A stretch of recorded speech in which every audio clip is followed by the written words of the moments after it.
আমার জমি তো সিলেকশন হয়ে আছে ভাই 6 তারিখের।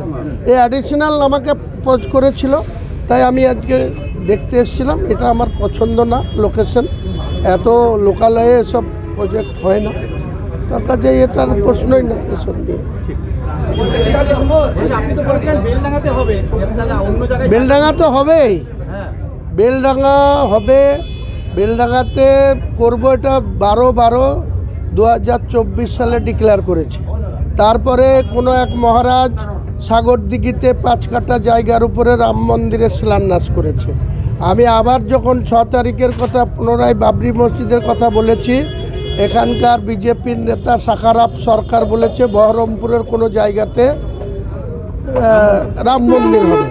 ও নিজের জায়গা না খরিদ করে 1 নম্বর খতিয়ানের জায়গায় ঝোড় কাটতে শুরু করেছে। তো সে কে কী করছে তা নিয়ে আমার কোনো বক্তব্য না, ওটা সরকারের জায়গা, সরকার বুঝবে। সরকার রাম মন্দির করতে দেবে না বারণ করবে, এটা সরকারের ব্যাপার না। আমি আমার নিজের জমিন খরিদ করে বেলডাঙ্গাতে 6 তারিখে শিলান্যাস করব। একই কথা কতবার রিপিট করব ভাই?